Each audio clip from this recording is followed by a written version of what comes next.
It is my pleasure to welcome His Excellency Mr. Sher Bahadur Deuba, Prime Minister of Nepal.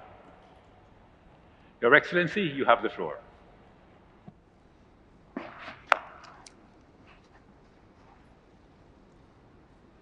Mr. President, Excellencies, Nepal remains firmly committed to the implementation of Paris Agreement. We have submitted an ambitious NDC that plans to decarbonize our economy in all sectors. Nepal aims to reach a net zero emission by 2045, will ensure that 15% of our total energy demand is supplied from clean energy sources and maintains 45% of our country under forest cover by 2030.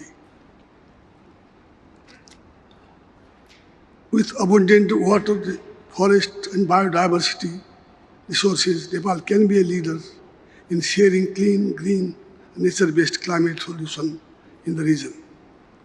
With temperature rising higher than the global average, glaciers are receding, snowfall is decreasing, and permafrost is melting in the Himalayan region.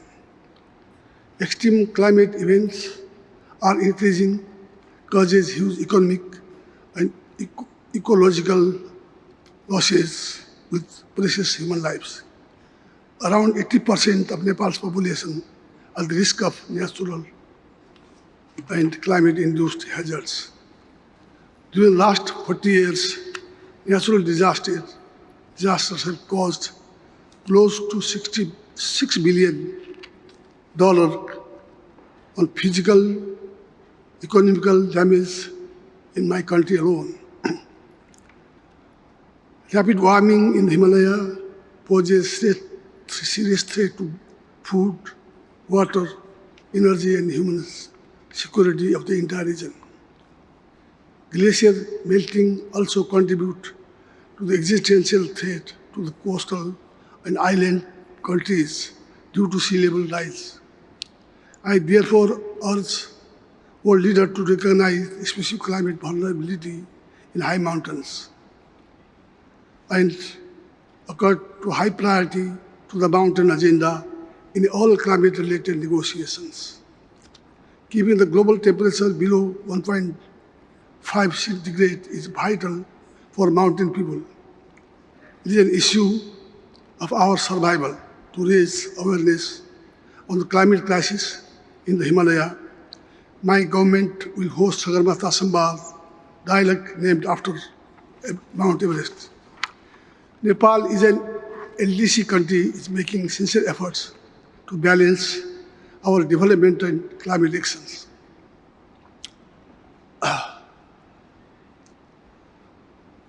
We are engaging with all stakeholders, including the private sectors, indigenous people, disadvantaged community, women, youth, in all our climate actions, recognizing the value of nature to both adapt and mitigate climate change.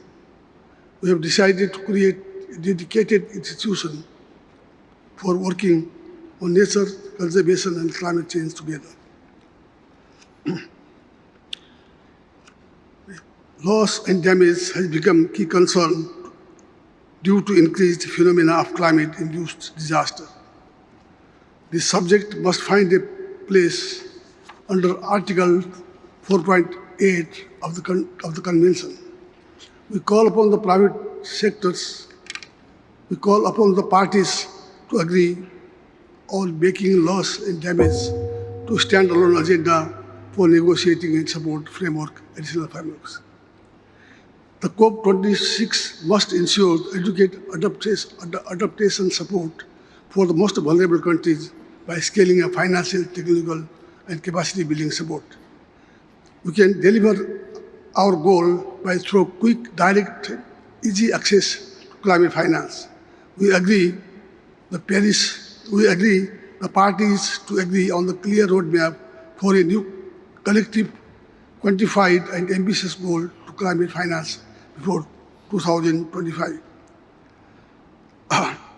Mr. President, the decision we make, COP26 must do justice to those affected now, the future generation and Mother Nature, and the future of our planet together depends on what we decide at this conference.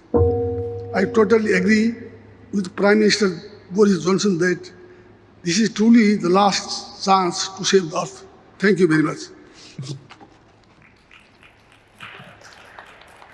Thank you, Your Excellency.